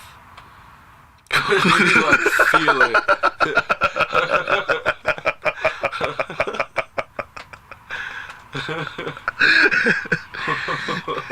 Okay, now I actually kind of want to try it. I mean, it's worth it, but again, you can't do it frequently. It's not something that you can No, that sounds like once a decade, maybe every 2 decades. You can do that to yourself. I'm not a teenager anymore, so maybe it's once every 3 decades. So I probably have one of them left in me. And if I try to get one anywhere after like the age of 60, it's probably not worth it it's probably not worth it after the age of 50. No, man. Dennis, you can't have one of these burgers, bro. I won't let you have You them. look Sorry. at one of those after the age of 50, your fucking blood pressure is going up. Let alone eat it. Oh, you gonna die. Oh man, my blood pressure goes up when I drive by a Long John Silver's now. I mean, I love it, but I know that it's dangerous. Mm. That's like. Is there even one in town anymore? I think you have to go to Bedford to get a Long John Silver's now. Yeah, because I know there was one over. I mean, it was over by me, but that closed down a while back. Yeah, I don't know if I think the one on the west side is gone too. I haven't been by there in a while, so I don't know. That's one of my guilty pleasures, though. It's one of those things that I don't eat very often ever, and I always drive by and things like, man, those deep fried fish fillets are actually really good. It has to be cooked well, though, because that's where, like, man, you have to go in and smell the place. You'll remind yourself why you don't go there anymore when somebody fucks up your shit. Because, like, I hadn't gone to McDonald's for over a year. Just, it's because they fuck up your order. Yeah. And it's like, I went back the first time, no problem. Second time, no problem. Third time, it's fucking cold. Where you're like, I don't know how I know how, but again, it's like, that's that third time being cold where it's like, oh, this is why I didn't go there for over a year.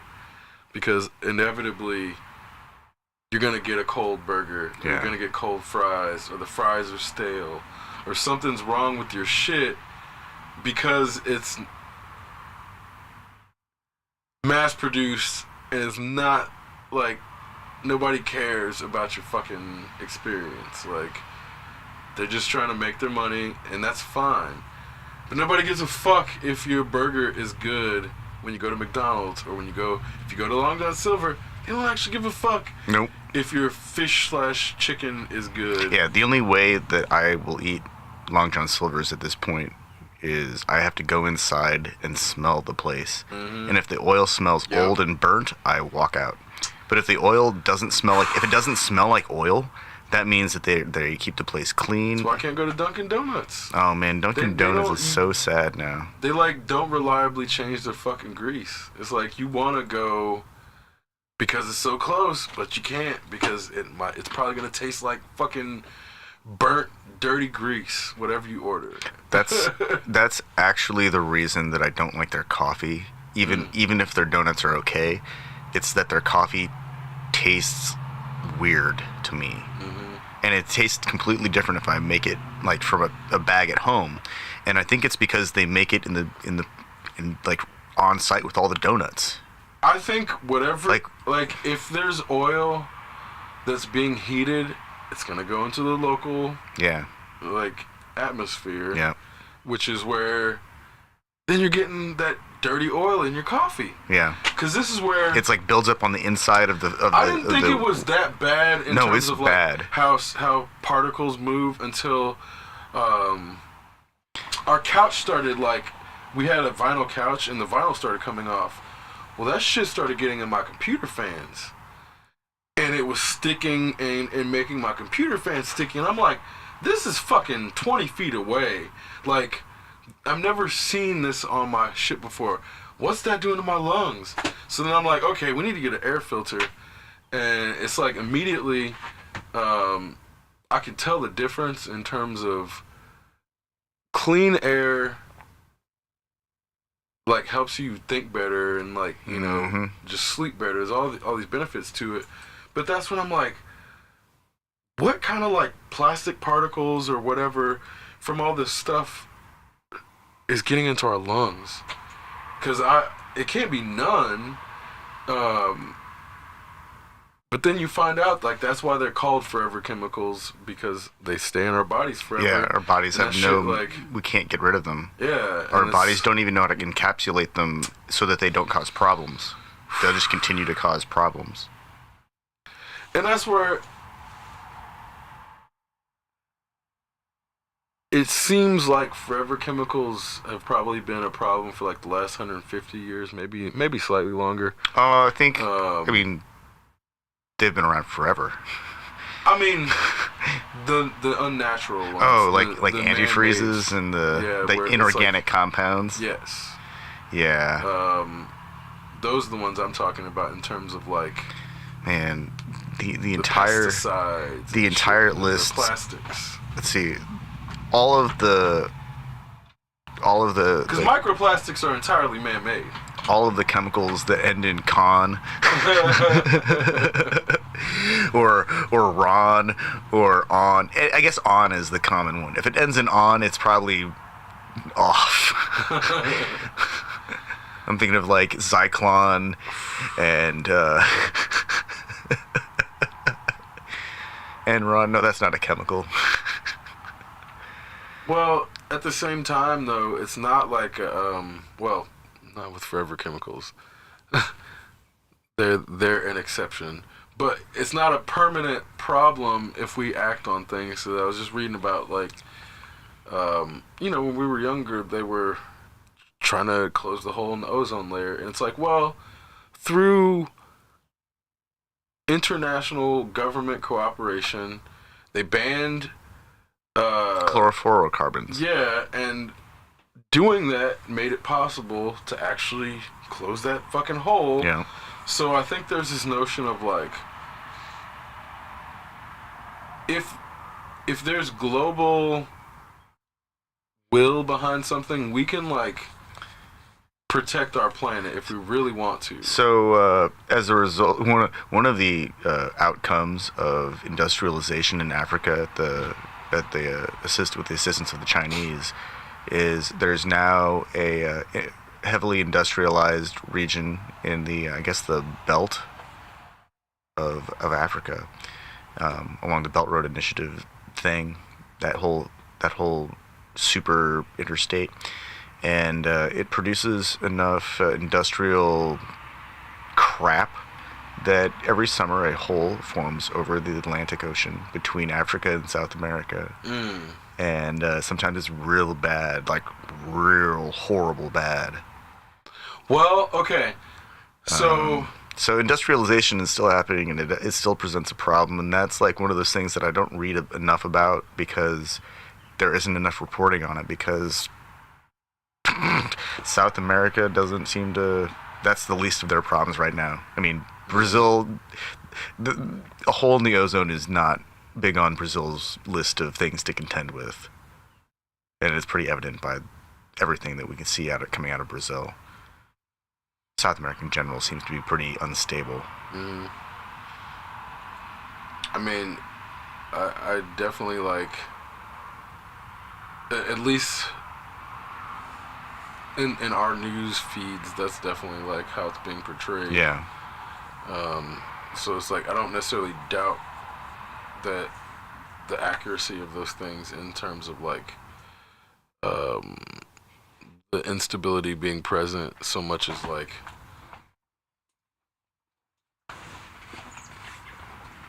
knowing how they're trying to frame immigration. It's like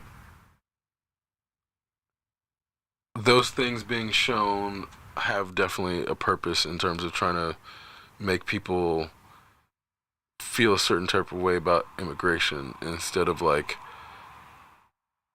just being shown those things to empathize with the people of South America. And that's like, it's hard to know how much of that is like propagandistic attempts to like give the right-wing immigration talking points some weight. Well, I mean, I was just thinking in terms of why we see very little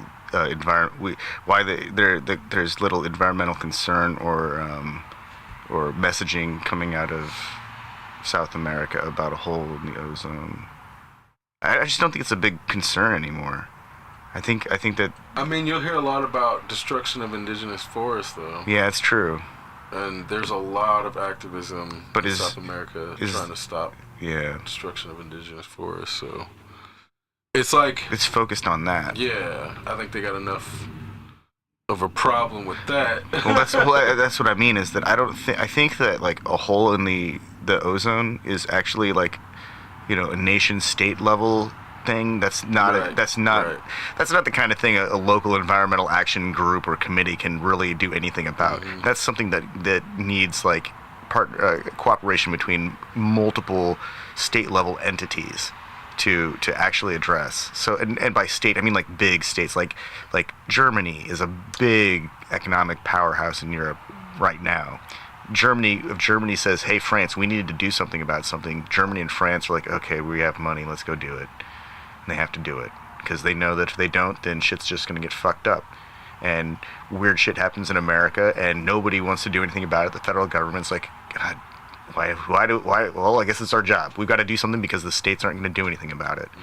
And China just does something about it because China is China, and they won't admit that they are a conglomerate of many different, like, former kingdoms that were amalgamated into one. But that's okay.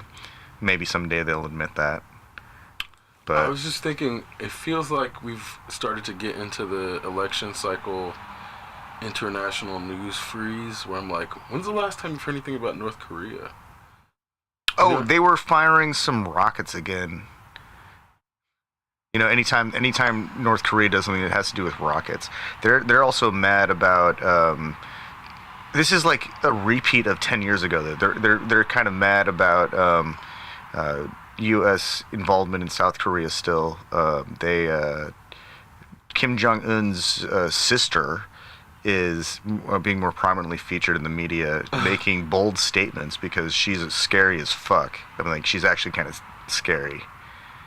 And I mean that in like it's like, I wouldn't want to be in the same room with somebody who speaks like that and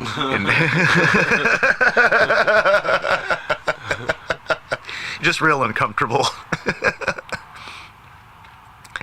Not to say that, like, you know, being a comfortable person, it comes naturally to people in the military. I think that that's a very serious job where, like,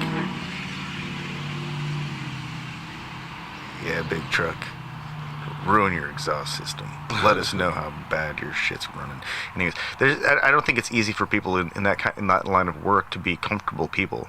I think that it's in their nature to be very serious and be very, like, you know, observant of their immediate environment and to identify possible threats or risks, and be constantly performing risk assessment. And, like, I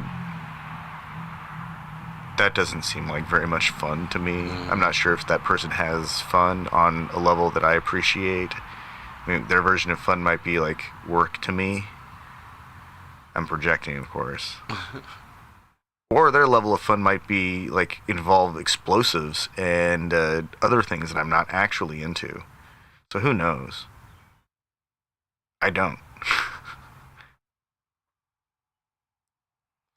Well, it's like...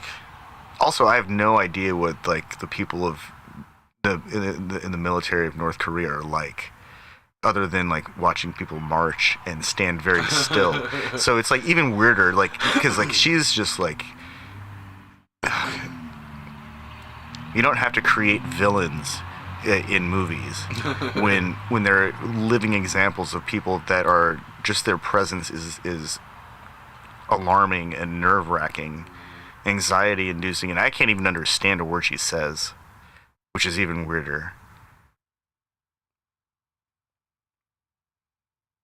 But, you know, that's like a royal family that has a very complex network for educating their offspring. It's a very strange system that's been obfuscated, and in a lot of ways I'm pretty sure that we've been lied to about a lot of it. But at the same time, there's a lot of really weird information that comes out of North Korea. Yeah.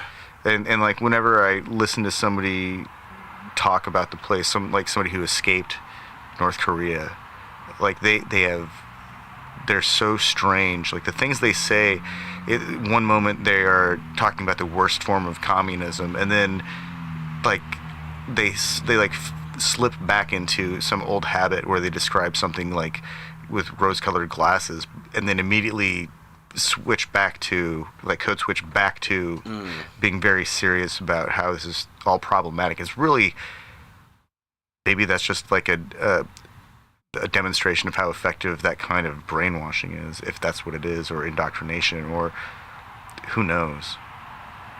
Because there aren't enough examples of people from North Korea who get out of North Korea and speak freely. Oh. And it's pretty easy to imagine that that's the result of a very strict intelligence agency that has been so effective that they've been terrorizing the population, that the population just doesn't do anything. But at the same time, it's like... But that's also some really crazy fantasy level shit. And I've got to stretch my imagination a lot to get to that point. That just doesn't seem like... It just seems like too much. At the same time, in 2023, I know it's probably illegal. But, like, if somebody wanted to create, like, an online pen pal with somebody in North Korea, you would think that shit is possible, right? You'd think so. I'm not gonna Google see if it's possible or not, because I don't want to end up on some fucking list just for being curious. But you would think that it's not like we're not that separated. You would think, but there's no real impetus to cross that line for the sake of curiosity. It's the same shit with like Iran. Like, you can definitely just like create like a pen pal through email with somebody in Iran. But you would think that shit is not possible by the way that they're, the person that that intercepts your email into North Korea is just gonna end up handing it off to their special intelligence division. Right, as draconian as they're framed, you would think that shit wouldn't be possible. Like, oh yeah, you can come up, you can like get a pen pal with the Iranian guard or whatever. Like, yeah, the military's gonna be the one that responds when you try to message a citizen. Yeah, you can do that, but the notion of not having that military barrier on one side or the other, it feels like in 2023 we should be beyond that. We should, but I don't think we are. I don't think we are. No. I think if I were to reach out to somebody in North Korea and somehow establish contact and communicate for an extended period of time, I would expect that at some point, like, I would be invited to come visit, and then I would show up and there'd be a person who seemed very extra normal, who never blinked, and they would show me a very, very specific version of North Korea, because that's like the consistent portrayal that happens from every video I've seen of somebody who goes to North Korea. And they might say, like, this is a little different than what I expected. Everyone seems to be really happy. Everyone's like, really nice, and there's food everywhere. That's the very consistent thing that you see, except for when the doctors go in to replace lenses in eyes or perform really specific surgeries that they can do like 50 of them in a day. And when that's the case, then they're out in the middle of some impoverished village out in the sticks, like a farming village, and it's like a retirement community, because they're, lo and behold, 50 people who need a new lens placed in their eye. That could just as easily be like Martinsville. Yeah. Like what you just described could be fucking Iowa. Yeah, could be nowhere, small town, any state. Because you go to any fucking rural town, there's a bunch of people that need surgeries, and like one doctor who's not a surgeon, who can't do any of that shit. Yeah. Then they have to drive 40 miles north. It's just easier for the surgeon to go to the sticks and let everyone from the county organize within 10 minutes of the church. I don't think they do that shit in America very much. Hell no. They do it sometimes, but well, those people just don't get surgery. It happened in North Korea. Yeah, so that's what I'm like. How bad could it possibly be? Like, I just passed a church on the way here where I know there's a bunch of people who need some kind of surgery that they can't fucking afford for one reason or another. The hospitals, there's 2 hospitals in Bloomington. I bet those people probably can't go to either one of those hospitals, because it's like, not necessarily about the insurance so much as like, when you go do a surgery, the state ends up costing like sometimes in the tens of thousands of dollars. So they're not going to elect to do it. And it's only when shit gets to the point where they have to do the surgery that they're going to end up doing it. So that's what I'm like. That's not much different than what you just described in North Korea. And I don't know if a lot of Americans realize how not different like we are in terms of our lack of access. That's what I mean, though. Like, I'm not sure it's actually that bad, because whenever there's some like state-sponsored visit from, or what are they called, envoy from some other country, that person is treated to, hey, come check out the nice portions of our country. Come do these things that we generally reserve for special people. Hey, let's go to this place. We're gonna put on a show for you. Well, that's just being nice to people who want to come to your country and check it out and spread goodwill. And so there's part of me that's like I kind of like the idea of, you know, believing people when they say this is what we're doing. But then at the same time, like, why are they constantly launching rockets, like ICBMs, even if they're dummies and they don't have warheads? Why are they constantly launching that shit over Japan? Why don't they launch it over Russia? Oh, because they don't want to fire something at Alaska. Duh. Like, they don't want to launch something into Russia. Like, they can safely launch something, and so far they haven't hit Japan yet. Okay, that's cool. Let's just believe that they're trying to have an advanced military like China or the United States. What are we doing watching? Yeah, why is America? Well, that's way over there. How do we even know? Oh, I'm saying, like, obviously in theory they have an ICBM that could hit Alaska. Yeah, it's like, what business is it of ours what they fire into the fucking ocean over there? And that's like, as long as they don't land on, as long as the debris field isn't including Japan, then it should be okay. I mean, even then, we bombed Japan. Oh, incidentally, we bombed Japan? Why are we now trying to protect Japan from fucking Korea? Like, I think. I'm gonna buy that shit. I'm pretty sure, like, Japan is one of those. It's like its population distribution is something like 3% of the landmass is actually populated, and the rest is mountainous or, like, you know, undevelopable. They can put a road through it, kind of stuff. And they don't have much. That's why everything is built up. So it's, I don't know. I'm not even sure that they're firing missiles over populated portions of Japan. They're just firing shit over Japan, and the Japanese don't like it. And I get it. I wouldn't want an ICBM flying over my house. Yeah, but not. We live next to Crane, so maybe we will get an ICBM flying over our houses.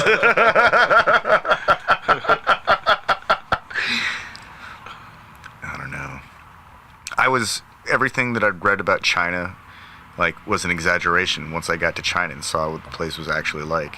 And so I fully expect that everything that I've been exposed to regarding North Korea is also some kind of exaggeration. Like, the only times that I've ever encountered something about another culture where they were right or, like, just doing a poor job of describing things have been in the cuisine. And I think that, you know, that's like one of those matters of taste things. It's hard to describe how something actually tastes to somebody.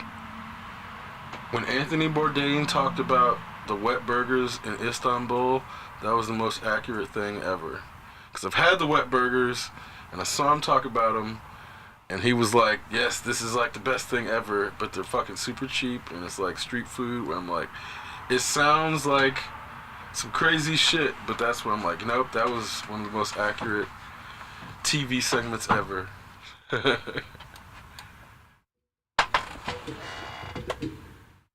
Exceptional Radio.